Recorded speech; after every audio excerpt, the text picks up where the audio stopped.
while you may be found. Surely the rising of the mighty waters will not reach you. You are my hiding place. You will protect me from trouble and surround me with songs of deliverance. I will instruct you and teach you. In my way you should go. I will consult you with my loving eye on you.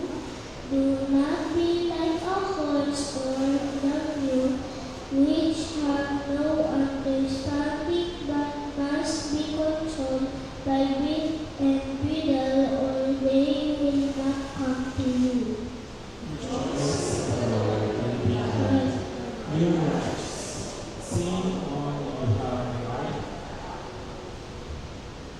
For our hymn of worship, let us sing, Come Thou Come.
Loving and merciful God, thank you for giving us this opportunity to gather here today to worship and glorify your holy name. Bless each one of us and open our hearts and minds to hear and listen to what you want to impart to us. Inspire and guide us as we continue to worship and obey your will to us. This we pray in Christ Jesus' name. Amen.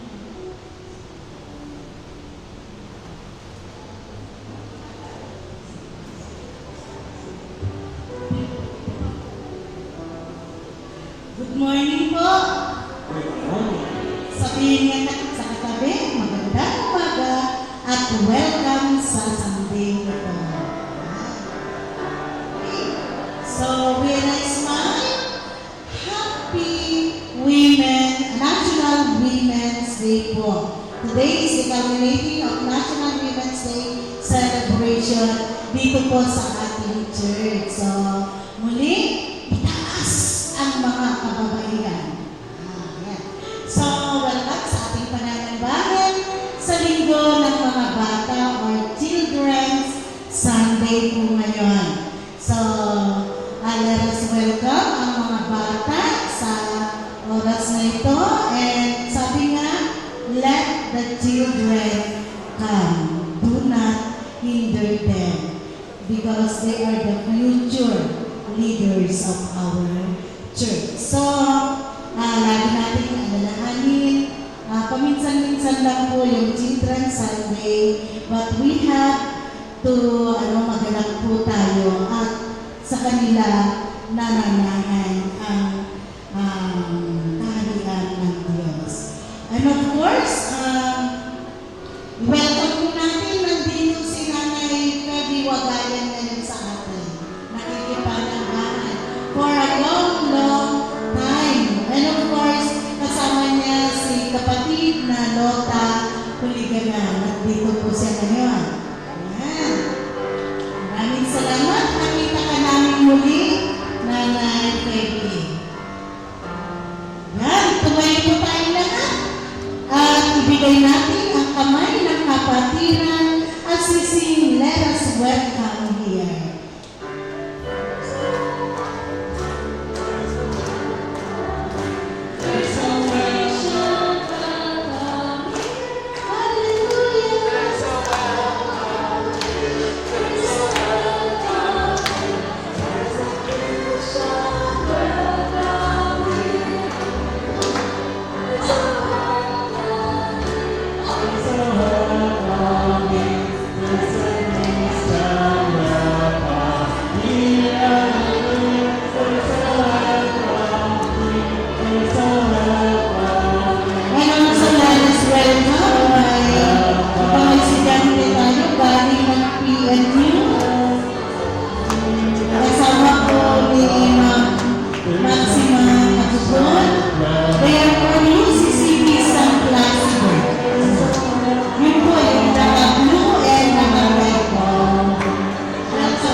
Umiinit na po ang ating panahon. Yan. Kinukumusta lang po natin ang ating proyekto, aircon. Mukhang nagpaparamdam. Yan. Anyway, adlib lang po yun, wala dito sa aking announcement actually.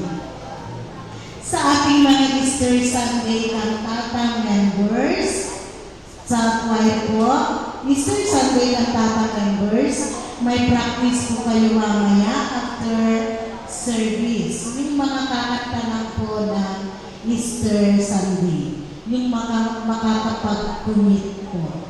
So, doon tayo sa office mamaya after ng service.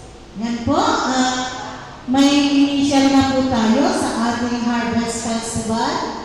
Today is our pre-Harvest Festival. May mga sobre na po tayo for Harvest Festival sa Bicol. Yan, on April 6 o next Sunday po yan, for Sunday Harvest Festival po natin. And of course, sa ating mga kasiya and ka-CYF, kayo po ang in charge ng decoration. Ninang mga kasiya. Kadwayo CYF. And sa ating mga CWA and UCM, in charge po tayo sa pagkain. And siya, CYF, BCE, and Pastor, sila po ang in charge sa ating program. Okay? So makinig siya, may mga responsibility, CYF. Ang mga CYF ngayon, in charge po kayo sa ating program. Ayan. As of now, yung pala po yung ating pinaghahandaan. At natin po natin ang mga may kaarawan sa litong ito. Kay Sir Henry Gala, Deo Dennis Ladja, Merly Tamayo, and Argeles Baladad. Pamitan po natin sila ng ating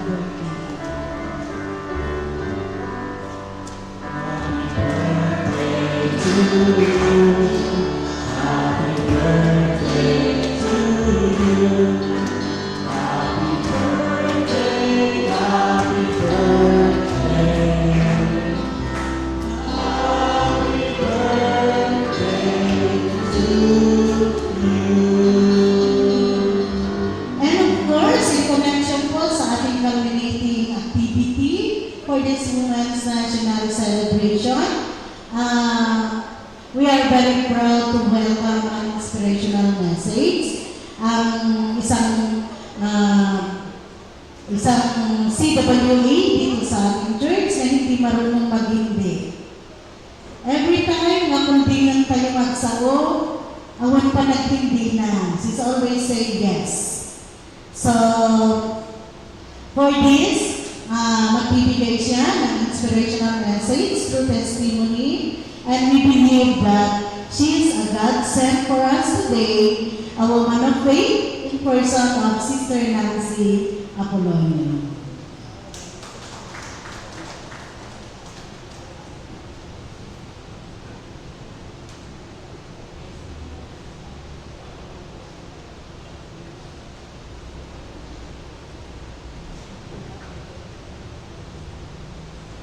Happy International Women's Month po sa ating lahat.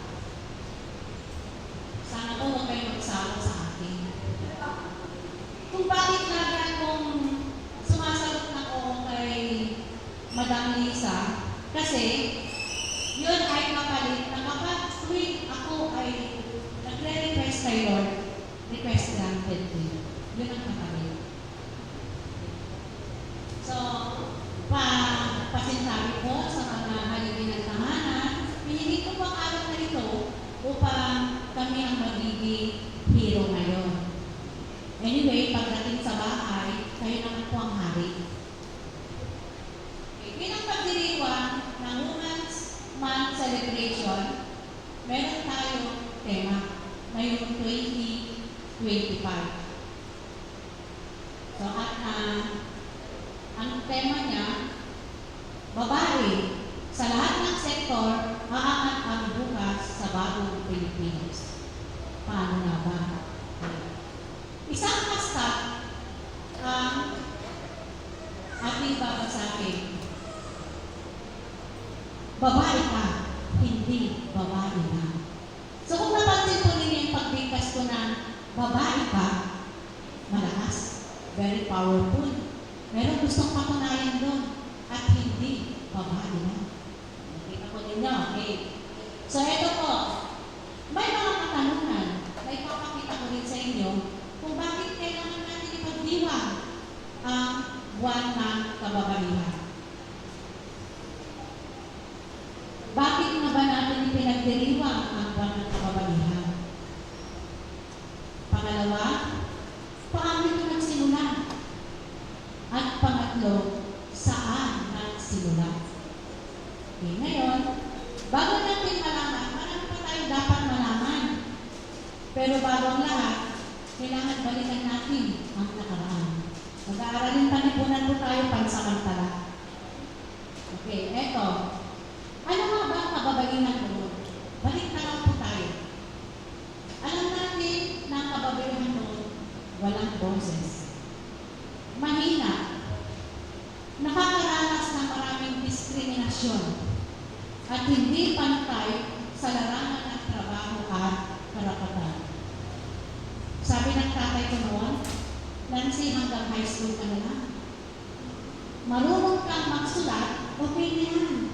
Kasi ang babae, kapag nagkaasawa na, sa loob lang ng bahay. Hindi po ba yan ang lagi? Yan ang mindset ng tatay ko noon eh. Pero ipinaglaban ko dahil gusto kong patunayan, babae ako, hindi babae na. Ngayon, pag nagkasawa ang babae, asikaso sa bahay, anak, asawa, at doon lang umiikot. Kung mapapansin natin, bihira lang ang nakapag-aral ng babae noon, di po ba? Kung nakapag-aral man at nagtatrabaho, mababa ang posisyon. Ngayon, paano nga ba nabuo ang Women's Celebration? 1908, isang grupo ng mananangin ang nagprotesta noon. So may trabaho ng mga kababaihan noon. Nagprotesta sila sa kondisyon, pangit ang trabaho nila. Hindi pantay. Parang nasa baba lang, hindi siya pwedeng maging boss. Kung mapapansin natin noon, di po ba sa kurso, pag sundalo lalaki lang? Hindi pwede ang babae, pero ngayon okay na. Di po ba? May sundalo babae, may sundalo lalaki. Pag leader, boss, lalaki lang. Ngayon, pwede na. Ito ay nilunsad ng Socialist Party ng Amerika, National Women's Day noong February 28, 1909.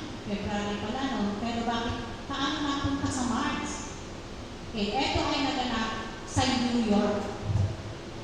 August 1910. Inorganisa ng International Socialist Women Conference ang pagpupulong sa Copenhagen sa Denmark. Ito ay minungkahi ng isang animal na gawin taon-taon ang pagdiriwang ng Women's Month. Ito ay dinaluhan ng 100 na kababaihan lang na nagmula sa 17 na bansa. Nagkaisa sila para gamitin ang karapatan. Ano ba ang karapatan? Karapatan bumoto. Yun ang hangad ng mga kababaihan ko. At pagtatrato ng patas. Mula dito, kumalat sa iba't ibang bayan ang ideyang maglunsad ng kanilang International Women's Day. Gayunpaman, walang napiling petsa pa noon. Kaya hindi pare-pareho ang araw ng selebrasyon.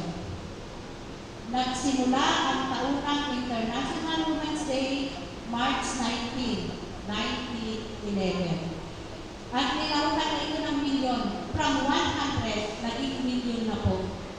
Sa Austria, Denmark, Germany, at Switzerland. Sa Amerika naman, isinagawa ito sa huling linggo ng Pebrero. Pero noong 1913, unang ipagdiwang ng mga Russian ang IWD, International Women's Day, huling Sabado ng Pebrero. Pero, March 8, 1914, ginanap ito ng mga babae sa Germany para makuha ang karapatang bumoto. Kaya noong March 8, 1922, ipinagdiwang ng mga Chino naman ang nasabing araw. Ang unang pinagdiwang ng United Nations ang araw ng kababaihan taong 1975. Pero noong 1988, alam natin ang kauna-unahang presidente na babae sa Pilipinas ay si Cory. Di mo ba? Okay. So doon ako nagsimula. 1988, pinalabas ni Pangulong Corazon Aquino ang Presidential Proclamation number 227 na nagtakda sa Marso bilang buwan ng kababaihan sa parehong taon. Pinalabas din ang Presidential Proclamation 224 na nagtakda sa Marso 8 bilang araw ng kababaihan sa Pilipinas. Kaya meron na tayo selebrasyon. Upang magsilbing lokal na paggunita sa International Women's Day. 2009, Republic Act 9710 o tinatawag na Magna Carta of Women, isang komprehensibong batas na naglalayong protektahan ang karapatan ng kababaihan at itaguyod ang gender equality. So, pumapantay na po tayo. Kaya lang, hindi ba nawawala yung nagpapailalim tayo sa ating mga asawa? Di po ba? Pantay na po tayo sa karapatan, pero pasawa pa rin tayo, pasakot pa rin tayo sa kanila. Okay, tuwing Women's Month, nagkakaroon ng taunang tema na sumasalamin sa pangunahing issue.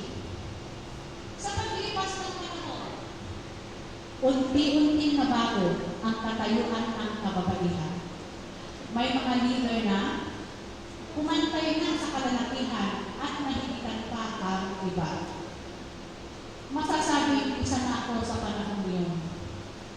Laging sinasabi ng tatay ko noon hanggang high school pa lang. Pero may kapag-take po ako sa kanya. Dahil sa napakasimpleng pangarap. Sabi ko, kahit saan nila ko pag-aralin, basta makapag-aral ako. Gusto ko lang matupad ang pangarap ko. Okay? Ano ba yung pangarap ko kasi? Makapag-lipstick. Simpleng pangarap. Hindi ako pwede mag-lipstick sa harap ng batya, sa harap ng kalan, kaya sa duyan ng aking anak. Paano ko magagamit ang lipstick ko? ko, kailangan makatapos ako. At ang pinakamunang kurso noon ay guro. 350 lang po ang tuition namin noon. Sa PNC, doon. PNU na po ngayon. Okay. Noong December, kung maalala po ninyo, December, ang pamagat ng aking binahagi sa inyo noon ay 3-in-1, 2030. Ngayon naman, ibabahagi ko sa inyo, kasama ko kayo dyan, Wonder Woman.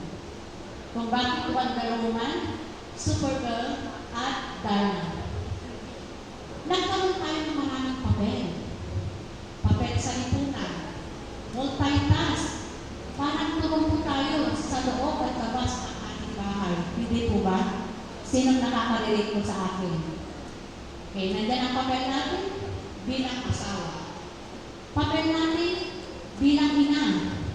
Biyanan, kapatid, guro, kapitbahay, at marami pang iba. Ibabahagi ko sa inyo ang aking kanunasan bilang babae ako, hindi babae na. Bilang asawa. Asawa, babae ako, hindi babae.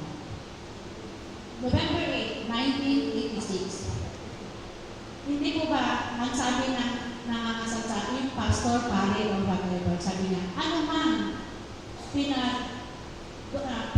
Ilocano, kanyaman di pinagtipon na po Diyos, awan di makapagpasina, hindi di pakali. Di po ba? Okay.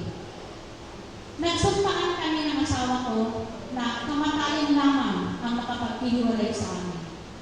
Ginampanan ko ang tungkulin ko bilang asawa hanggang 2014. Bakit may date na yun, 2014? Kasi siya na po ang nag-iwan sa akin. Yun yung time na nawala na po siya. Naiwan ako bilang isang ina. Hindi biro maging isang ina, dito ba? Mga nanay, lahat gusto natin maging perfecto ang ating anak. Kailangan i-balance, lalo na sa mga katulad ko nagtatrabaho noon, kailangan i-balance ang oras sa trabaho at sa pamilya. Lalo na sa mga anak. Alas 6 pa lang ng umaga, umaalis na ako. Tulog na sila. Tulog pa lang sila. Kasi sa baryo po ako noon. Magkikita kami 5:30 ng hapon. Sasanib na sa akin si Wonder Woman sa oras na yun. Kung bakit sasanib na sa akin, umati ka kong gawain na ng bahay kakarapit ko. Dahil ang asawa ko, pagkakita pa lang niya sa akin, pagpasok ko ng pintuan, parang bintana na ang kanyang mata, magsasara na. Matutulog na kahit pagod na siya sa maghapon. Ako naman, kahit pagod, sabi nga nila, bawal mapagod ang nanay. Tama ba? Okay, bawal mapagod ang nanay.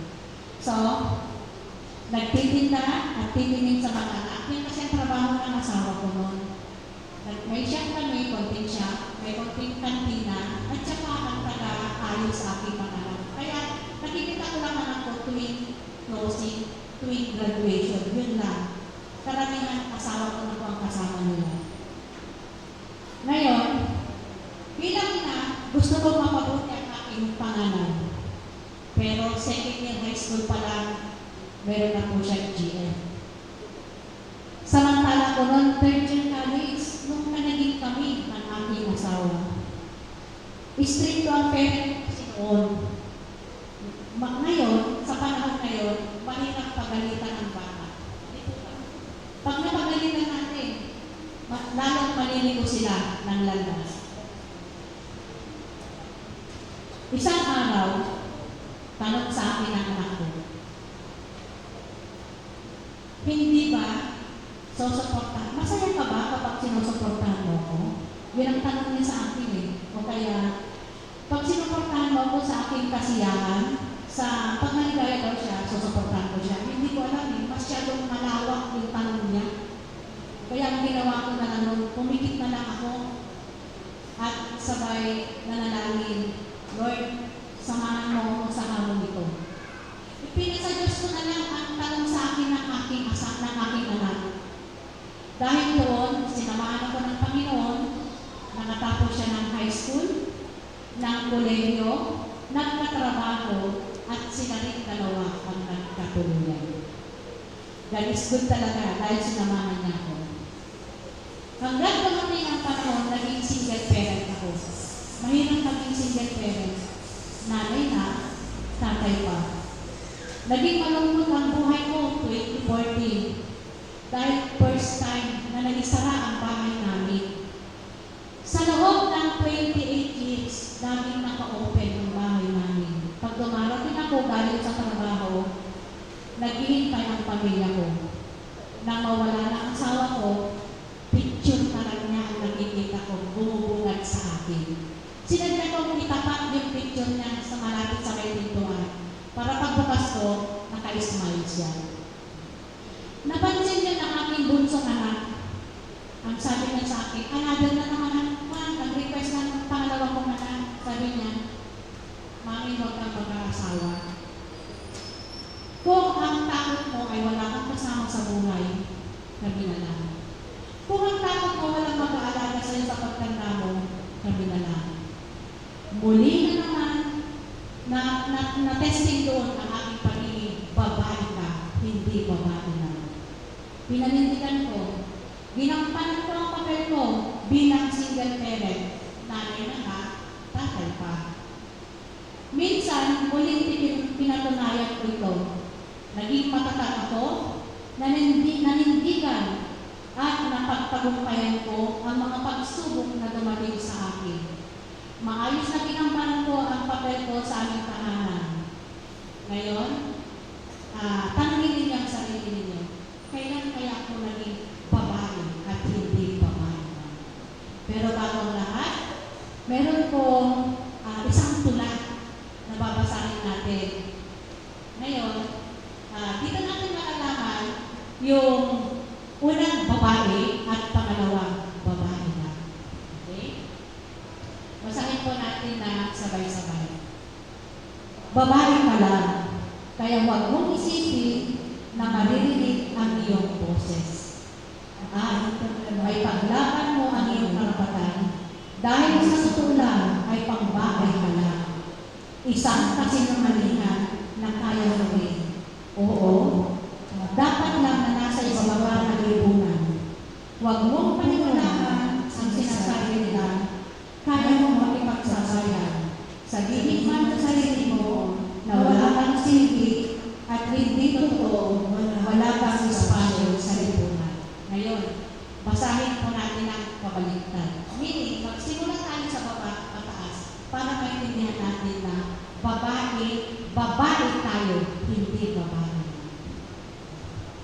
Wala kang espasyo sa lipunan at hindi totoo, wala kang silbi. Sabihin man sa sarili mo na kaya mong makipagsabayan, huwag mong paniwalaan ang sinasabi nila. Dapat lang na nasa ibaba ka ng lipunan. Oo. Na kaya mo rin, isang kasinungalingan, pambahay ka lang. Dahil sa totoo lang ay may paglaban mo ang iyong karapatan. At maririnig ang iyong boses. Kaya huwag mong isipin na babae ka lang. Okay po ba? Okay, ngayon, ang kulay natin ngayon, alam ko ba kung anong kulay natin? 3 kulay po. Ayan. Isang purple, isang green, at isang white na sumisimbolo sa ating pagkababae. Ang purple ay sumisimbolo sa justice. Ang green ay pag-asa. At ang white ay kalayaan. So, ang hangad natin na magkaroon ng hustisya at magkaroon ng pag-asa upang tayo ay makalaya. Nandito na po. Kaya pinagdiriwang natin ang International Women's Month Day. Maraming salamat po.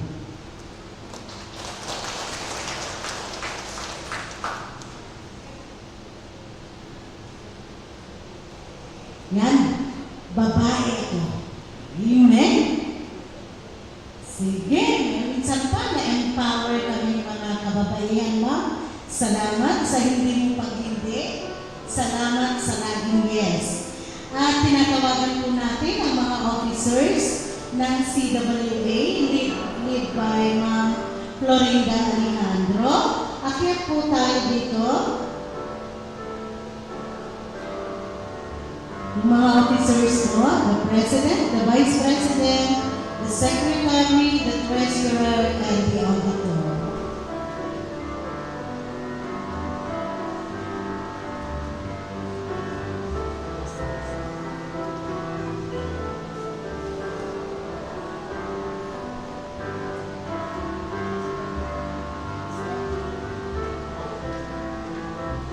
We are very grateful to award this certificate of appreciation. Basahin po natin. United Church of Christ in the Philippines Christian Women's Association, North Luzon Jurisdiction Area, Northeast Luzon Conference, Local Church of Alicia. A certificate of appreciation is given to Nancy S. Apolonio in grateful appreciation for her remarkable support to CWA Alicia, particularly as inspirational messenger during the culminating activity of National Women's Month celebration. Given this 30th day of March 2025 at UCCP Alicia Magsaysay, Alicia Isabela with the theme, Babae sa lahat ng sektor, aangat bukas sa bagong Pilipinas. Signed, our CWI President, Mrs. Florinda Alejandro, and our Administrative Minister, Reverend Nora Purman.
Let us sing, Jesus, I surrender all.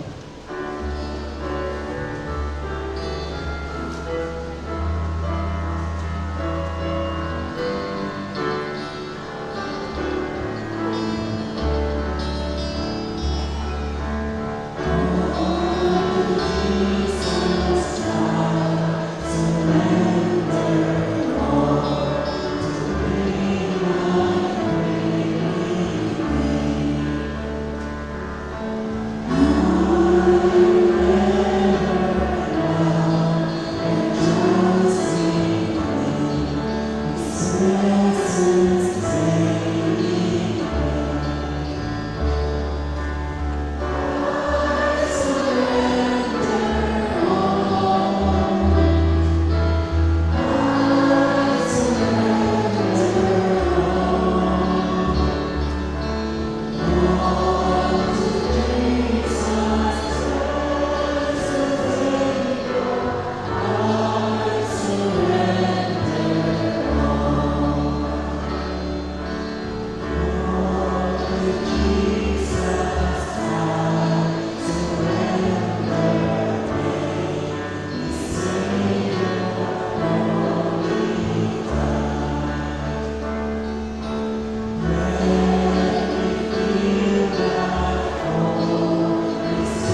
Mula din natin mga ulo tayo manalangin.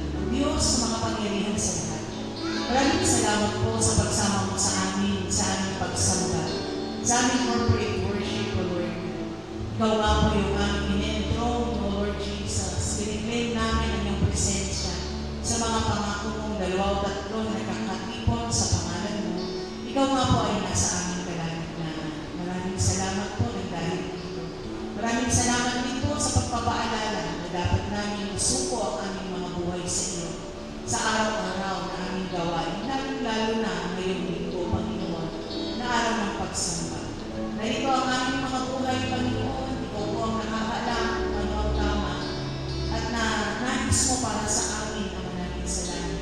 Maraming salamat sa dakilang pagpapatawad mo sa amin sa mga kasalanan. Inilulob namin sa iyo, simula pa lamang, O Lord God, ng aming pagsamba. Alam mo at kitang-kita mo ang aming mga puso.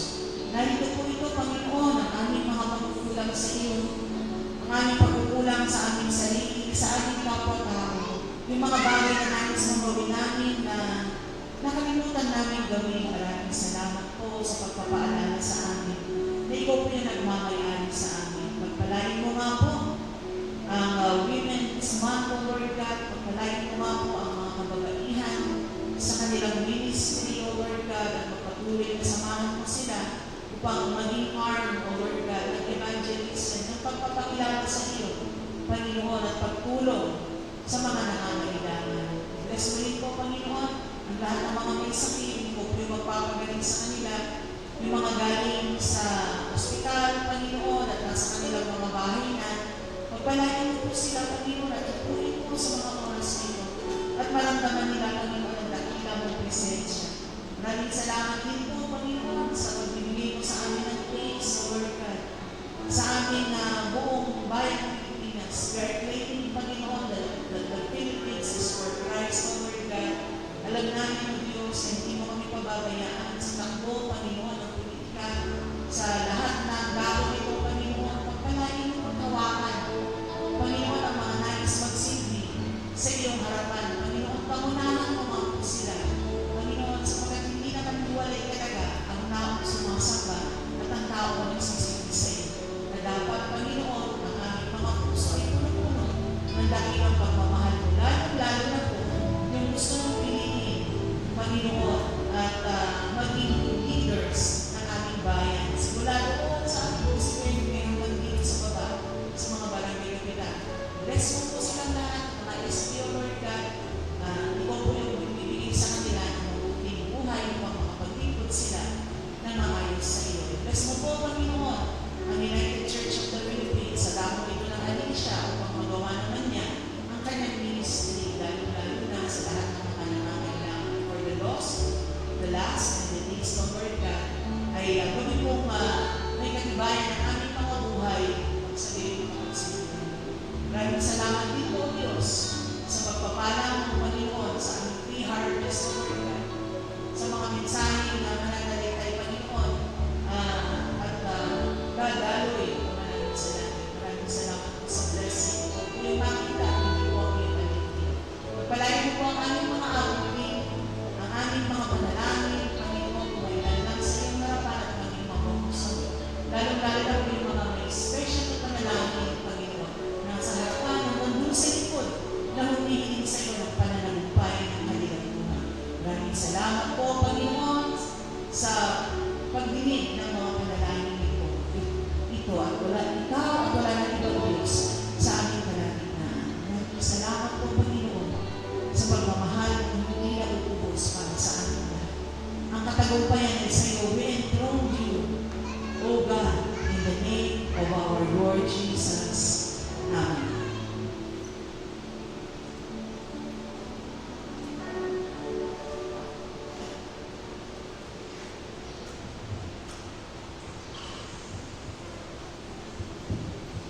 The message from the first reading is found in the book of Joshua, chapter 5, verses 9 to 12.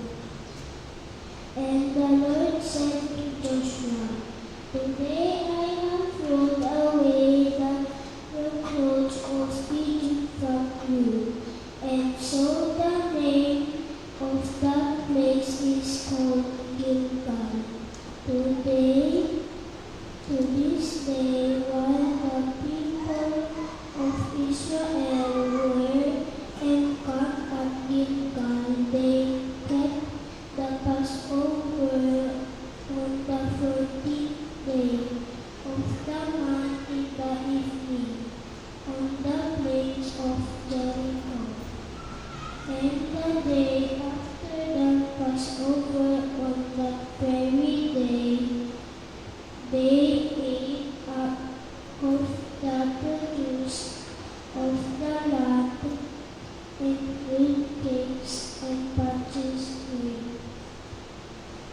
And the manna ceased the day after they ate of the produce of the land, and there was no longer manna for the people of Israel, but they ate of the food of the land of Canaan that year.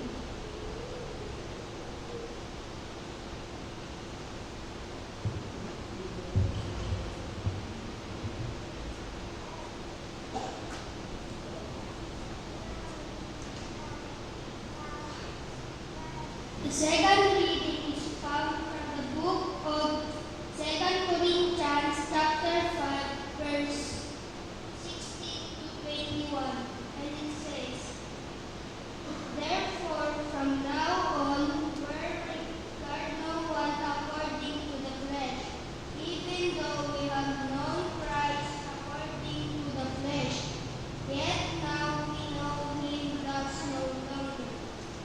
Therefore, if anyone is in Christ, he is a new creation. All things have passed away. Behold, all things have become new. Now all things are of God, who has reconciled us to himself through Jesus Christ, and has given us the ministry of reconciliation. That is, that God was in Christ, reconciling the world to himself, not imputing their trespasses to them, and has committed to us the word of reconciliation. Now then, we are ambassadors for Christ, as though God were pleading to us. We implore you on Christ's behalf, be reconciled to God. For he made him who knew no sin to be sin for us, that we might become the righteousness of God in him. This is the word of the Lord. May God bless us all."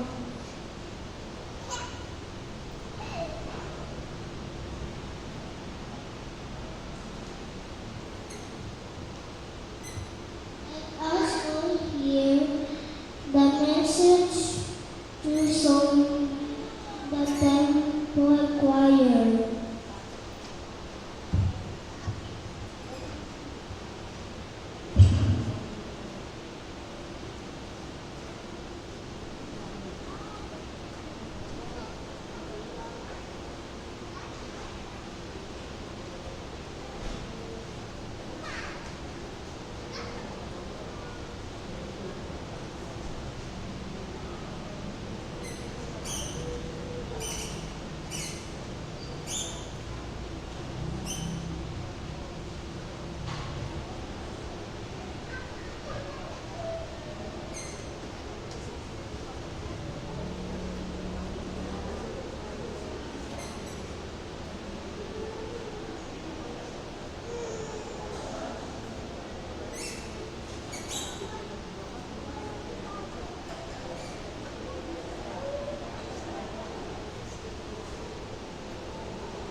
magbasa ay mula sa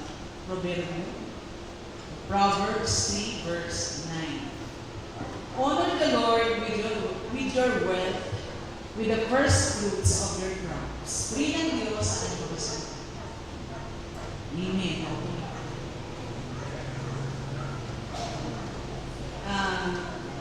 Magandang umaga po sa ating lahat. Puri ng Diyos, sabihin niyo sa katabi niyo, puri ng Diyos na nandito ka. Amen. Praise God. Dahil pre-harvest, ako ay pumili ng isang versikulo upang sa gayon ay maging preparation natin para sa Harvest Festival para sa susunod. Wita na talaga ang mga versikulo sa atin ay yung pagpapatawad ng Diyos. So kung pinatawad ka na ng Diyos, sa Luke 15 verse 1 and 2, tsaka yung 11 to 32, ito ay ang pag-ibig ng Diyos, ang pagpapatawad. Kung binaling ka na ng Panginoon, siyempre nagse-celebrate ka. Meron kang kagandahan loob upang sa gayon ay papurihan ng Diyos. No? Papurihan yung ating Heavenly Father, the Lord of all creation. No? Na tayo nagpapasalamat kasi magkakaroon na tayo ng harvest sa next week. And for those sa mga pinagpapala, nagpapatuloy na pinagpapala, maliit man na portion o malaking portion man, ay binigyan tayo ng better na panahon. No? Pinapakita sa mga tao kung gaano yung mga tao na pinagpapala at nananampalataya sa Diyos at kung paano naman yung kahit na napakayaman ay walang pinupuntahang church o kilala lang yung Panginoon, ngunit nakukulang sa relationship. No? Proverbs 3:9 reminds us that our wealth and possessions are not solely ours, but they are a blessing from our God. So ano yung ibig sabihin natin to honor the Lord with our wealth? Ano kaya yung ibig sabihin nun? It means recognizing that everything you have comes from the Lord. Amen po ba yun? So, we are acknowledging God's sovereignty, recognize that God is the ultimate owner of all things. Sa kanya galing lahat. Siya ang nagmamay-ari ng lahat. We are merely a steward of His creation, of His resources. Tayo ay tagapag-alaga ng mga resources na ibinigay sa atin. So, we have to prioritize giving ourselves first, kasi tayo nga ay sa Panginoon, and set aside a portion of our wealth para doon sa kanyang kaharian. Especially, ang sabi sa banal na kasulatan, the first fruits to honor God. This can be through our tithing, offerings, and our charitable giving. Hindi nakapikit ang Panginoon sa mga panahon na ikaw ay nagbibigay at tumutulong sa ibang mga tao. Isa nga ito sa tinuturo sa atin na yung Lenten season. No? Binibigyan ka ng pagkakataon to honor His name, hindi lang sa harvest, kundi na yung Lenten season, na kung paano mo isa-serve ang iyong sarili sa Panginoon, sa kanyang gawain, at gayon din sa kanyang ating pagbibigay. So, in-honor natin ang ating Panginoon. Pangatlo, we are using our wealth wisely. Sino yung using your wealth wisely? Managing your resources in the way that God reflects God's values. No? Such as generosity, compassion, and fairness. No? Doon nagre-reflect yung kaya napakaraming heart ng festival sa banal na kasulatan sa Old Testament. Napakaraming panahon na ibinibigay sa atin ng Panginoon upang tayo makapagpasalamat sa Kanya. Sila din nung kanyang panahon. No? Kailangan, turo din ni Salmista David dito to manage the resources. Walang aharap sa Panginoon doon sa oras na pasasalamat at pagsamba na wala siyang dala according to the blessing that God has given us. Sabihin mo sa katabi mo, kung ano ang meron, yun ang offering mo. Hindi ba? Kung ano yung meron, hihinang ka ba ng Diyos ang wala sa iyo?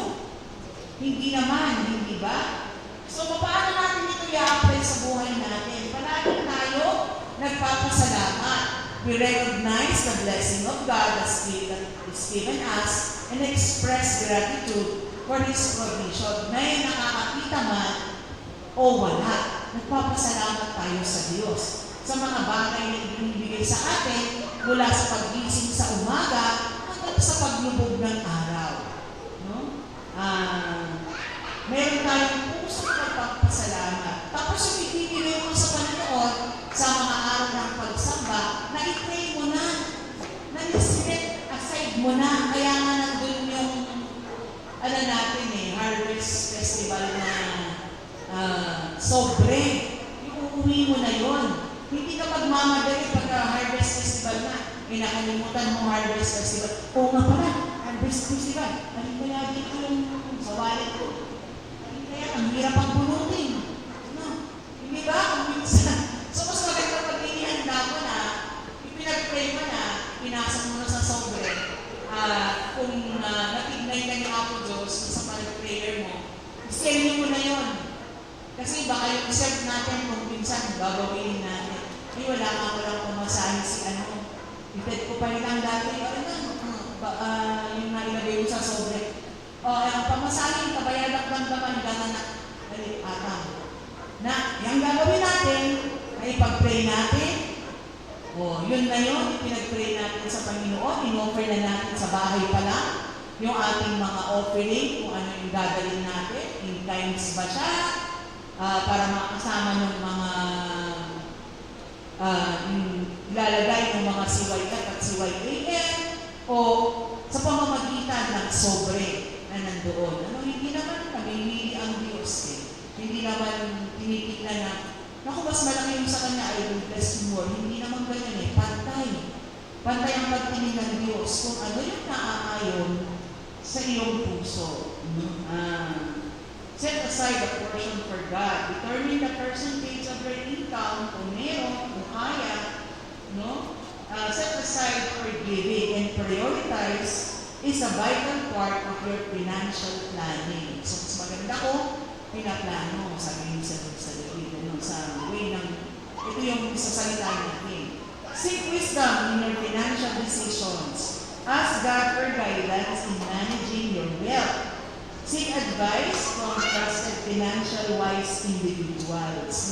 Kung anong gagawin mo sa bata ka pa, kayo first time na sweldo mo o second time, so ask your parents. Dalan na kayo.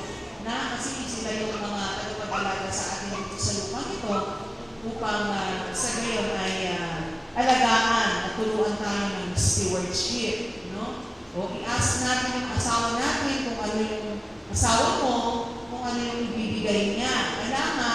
Alam nyo, para magkasundo kayo, sa harapan ng Panginoon. Hindi mo naman kailangan itago.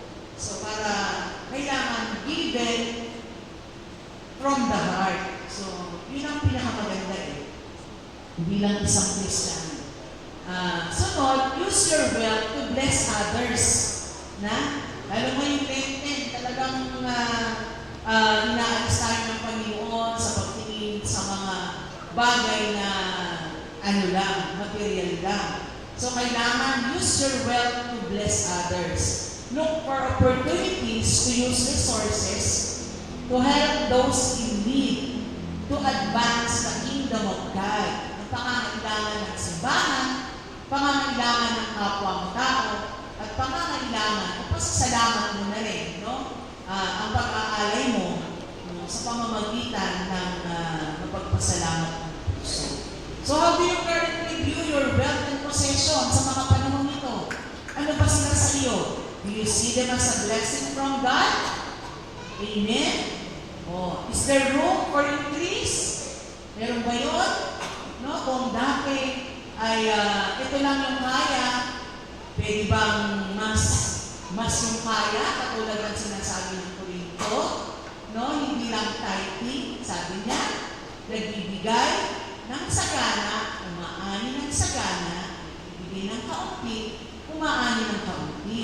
Ngunit kailangan magbigay ang lahat ng naaayon sa, sa kanyang puso. Huwag mong ibibigay, nag-English na, galit ka naman. O kaya naman, hindi mo talaga gusto para napipilitan. Ayaw ng Panginoon ang napipilitan pagbibigay. No? Katulad din ang pagbibigay ng ating mga puso. The Bible inspires us to honor our God with what is given to us as reward. No? How can we use your wealth to bless others? Tinatanong din, and advance the kingdom of God. Sa pamamagitan ng pag-iisip mo kung anong ministry ang gusto mong suportahan sa ating simbahan. The music ministry, the temple choir, the evangelism, the outreaches, yung mga,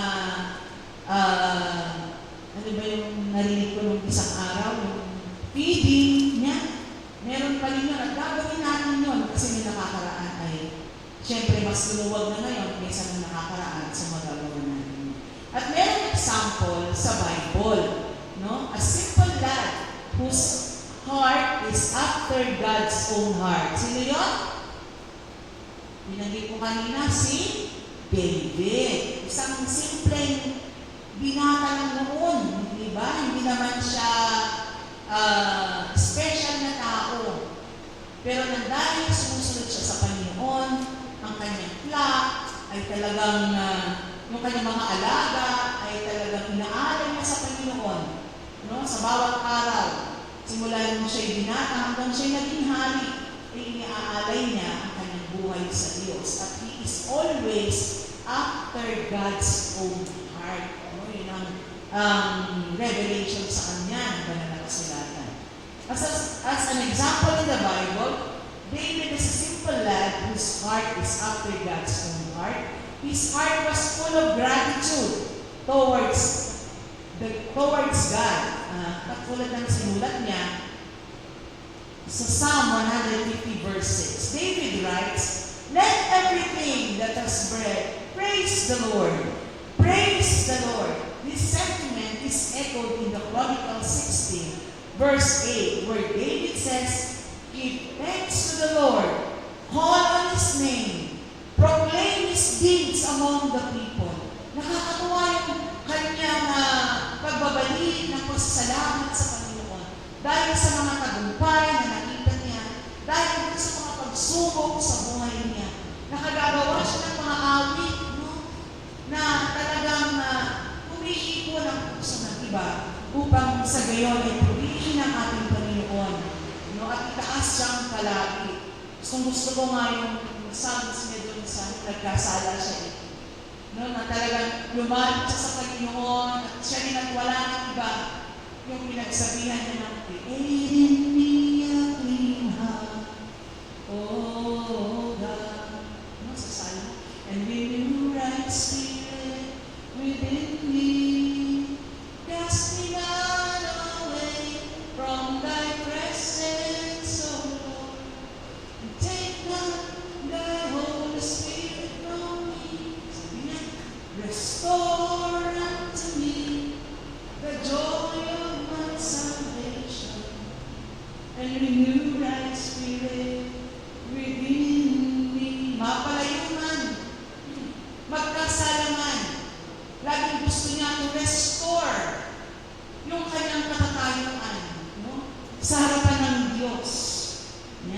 David gave thanks was not a superficial act alone, but a heartfelt expression of his trust in God's faithfulness. So, pagka tayo mag-o-offer, no? Pagka tayo ay magbibigay ng ating harvest festival mula na dito sa mga fruits of the crops na binigay sa inyo ng Panginoon, or from the word that is given you, privilege you for God to have. Diba? Ito ay laging larawan kung gaano mo kamahal at kung gaano ka nagpapasalamat sa Diyos. Amen ba yun? No? Katulad ni David, regardless of the circumstances, in fact, God's thanksgiving was so profound that he declared, I will magnify him with thanksgiving. Pupurihin, unay-unay. Yan. Sobra-sobra ang aking Panginoon. This is Psalm 69 verse 3. David's example teaches us that honoring God with thanksgiving is a vital aspect of our faith. By thanksgiving to God, we acknowledge His goodness, faithfulness, and love. And in Psalms 50:23 says, He who brings us offering of praise and thanksgiving honors and glorifies me. Sabi ng Panginoon sa pamamagitan ni David. Whatever we bring sa next Sunday, whatever praises we have from our hearts, and the thanksgiving we are offering to our Lord, it will give Him honor and it will glorify His name. Amen? Amen. Praise God. At sa susunod na mga araw, pagpalain ang dakilang pangalan ng Diyos sa pamamagitan ng ating pagbibigay. Sa pamamagitan, hindi lamang pagbibigay ng ating mga material na bagay na offer, kundi sa pamamagitan ng pag-offer natin ng ating sarili. Purihin ang Panginoon. Manalangin tayo. Lord Jesus, Lord the Father in heaven, maraming salamat po sa pagdadala mo sa amin at pakikinig ng iyong mga salita about giving, about us being the steward, Lord. We pray for a generous heart, one that freely shares our time, our talents, in our resources with you, O Lord, with the church, with others. Help us to be mindful in the need of others around us and to respond with compassion and kindness. Grant us the wisdom and discernment to use our resources wisely, to use our heart, to use our being, Panginoon, sa mga ministry na ibinigay mo sa amin, to give freely and generously to those in need. May our giving be a reflection of your love and mercy, and may it draw others closer to you. In Jesus' name we pray. Amen and amen.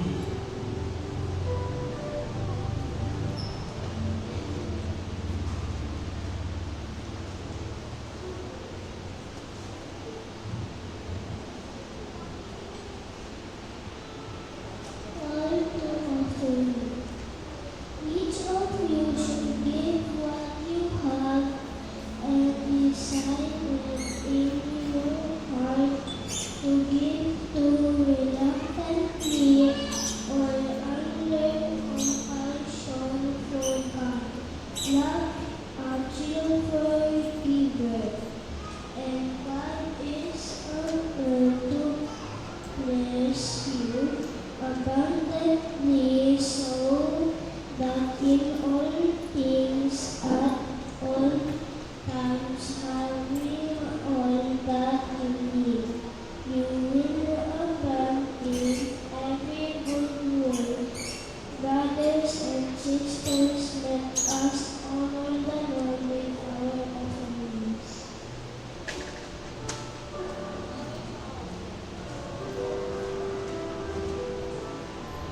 Let us hear the story behind the Sunday school children.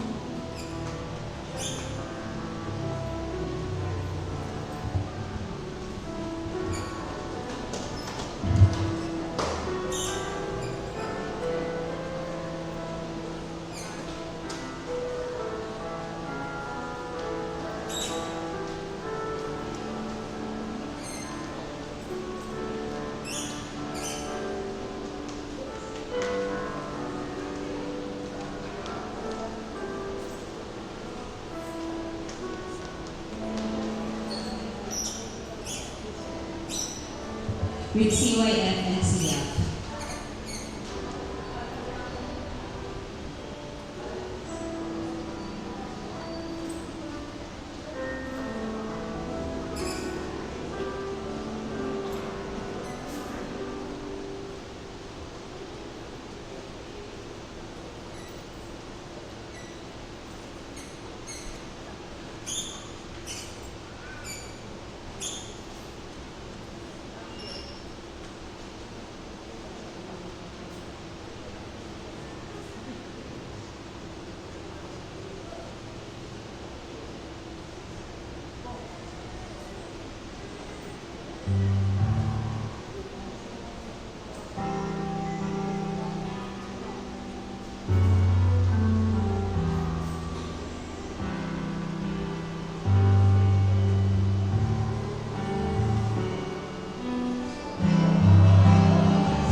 all thy blessings you always shower on us. We thank you for the life that may be worthy to you, the strength to gain all these offerings as a thankful way from it. Thank you for entrusting us the riches you give us, so we can humbly pray to continue to bless our lives, so we can be a blessing to others too. Please grant us the work and resources that we could offer to you, even our time, talent, and treasure. We thank you so much, Lord, for everything. This is all we ask. In Jesus' name we pray. Amen.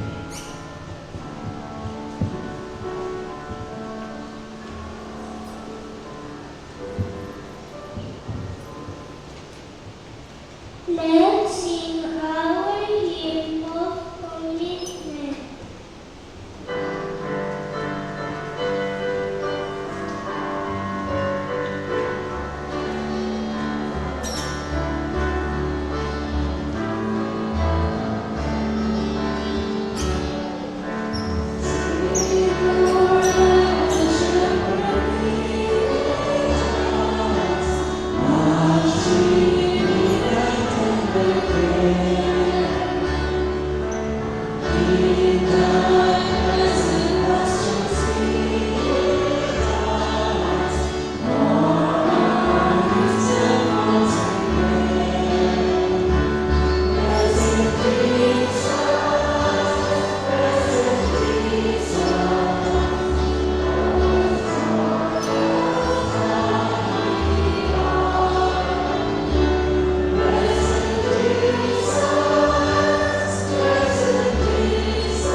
Manalangin tayo.